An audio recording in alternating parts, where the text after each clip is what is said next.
చక్రధర్ గారు very nice person అండి. చిన్నప్పటి నుంచి చాలా కష్టపడి పైకొచ్చాడు. స్నేహానికి ఎక్కువ ఇంపార్టెన్స్ ఇచ్చేవాడు ఫ్యామిలీ కంటే. అతను మంచి షూటర్ కూడా, స్పోర్ట్స్ మ్యాన్ కూడాను. కేవలం ప్రతిభతో పైకొచ్చాడు. అటువంటి మిత్రుడు ఇంకా ఈ మిత్రుడు అంటే డెఫినేషను అతనే అనుకోవాలి. ఫ్యామిలీ కంటే స్నేహానికి ఎక్కువ ఇంపార్టెన్స్ ఇచ్చేవాడు. అసలు ఏ రోజు చిన్న చింత కూడా ఉండేది కదా ఆయనకి లైఫ్ మీద. ఎప్పుడు నవ్వుతూనే ఉండేవాడు.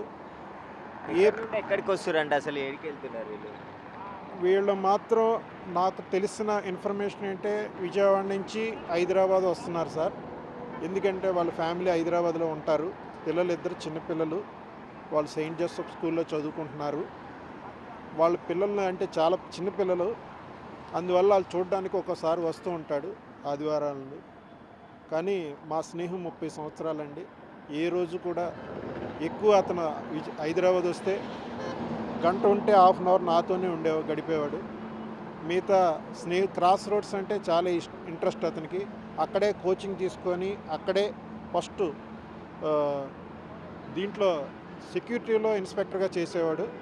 తర్వాత హోమ్ గార్డ్స్కి హైదరాబాద్లో ఇన్ఛార్జిగా ఆఫీసర్గా చేశాడు. మంచి ఆఫీసర్గా హైదరాబాద్లో చాలా మన్ననలు తీసుకున్నాడు, చాలా అవార్డ్స్ తీసుకున్నాడు. తర్వాత చార్మినార్లో బాంబ్ బ్లాస్టింగ్లో చాలామంది జస్ట్ చనిపోతుండగా బాంబు నిర్వీర్యం చేశాడు. చాలా తర్వాత ఇండియన్ వైడ్గా మోడీ గారు గవర్నమెంట్లో కూడా సెక్యూరిటీకి వెళ్తూ ఉండేవాడు. వెళ్ళి అక్కడ కూడా చేసి డ్యూటీ వస్తూ ఉండేవాడు. నాకు తెలియదు, ఆ చనిపోయిన వాళ్ళు ఇద్దరు మా బ్యాచ్మేట్లు అనమాట. అది వాళ్ళు విజయవాడలో డ్యూటీ చేస్తూ ఉంటారు. విజయవాడ నుంచి డ్యూటీ ముగించుకుని హైదరాబాద్ వాళ్ళ ఇంటికి వస్తూ మార్గ మధ్యంలో జరిగింది. ఇద్దరు మా బ్యాచ్మేట్లు అనమాట. 1996 బ్యాచ్ శాంతారాం అండ్ చక్రధర్రావు అన్నమాట. ఇంకా అడిషనల్ ఎస్పీ కూడా ఉన్నారు. అడిషనల్ ఎస్పీ గారు కూడా 1991 బ్యాచ్ ప్రసాద్ గారు. అది వాళ్ళు కామినేనిలో అవుట్ ఆఫ్ డేంజర్ అని చెప్తున్నారు. డ్రైవరును అడిషనల్ ఎస్పీ గారు కామినేనిలో అడ్మిట్ అయ్యారు. వీళ్ళ బాడీలు చూడటానికి నేను వెళ్తున్నాను. ఎట్లా అంటే ఎక్కడి నుండి వస్తున్నారంటే సార్? ఎక్కడే హైదరాబాద్లో ఏ పని మీద? హైదరాబాద్లో ఫ్యామిలీ ఉంటారు. వాళ్ళు ఏపీకి అలాట్ అయ్యారు అనమాట. స్టేట్ బైఫర్కేషన్లో ఏపీకి వెళ్ళారు వాళ్ళు. ఏపీలో ఉద్యోగం చేస్తారు. ఎవ్రీ సాటర్డే సండే ఫ్యామిలీ దగ్గరికి వస్తూ ఉంటారు. ఆ నైట్ వచ్చేటప్పుడు ఆ ఇన్సిడెంట్ జరిగింది. ఇంటి వాళ్ళతో ఉండడానికి వస్తున్న సమయంలో ప్రమాదం. అవునవును, అదే డ్యూటీ ముగింది. ఇప్పుడు ప్రతి శుక్రవారం వరకు డ్యూటీ చేసుకుంటారు. వీక్లో 1 or 2 days ఆఫ్ వచ్చినప్పుడు ఇంటికి వస్తూ ఉంటారు అనమాట. ప్రతి వారం రిపీట్ అవుద్ది. వాళ్ళు తెలంగాణలోనే సెలెక్ట్ అయ్యారు, హైదరాబాద్లోనే. స్టేట్ బైఫర్కేషన్లో ఏపీకి వెళ్ళారు వీళ్ళు. వాళ్ళ ఫ్యామిలీస్ అంతా హైదరాబాద్లోనే ఉన్నాయి.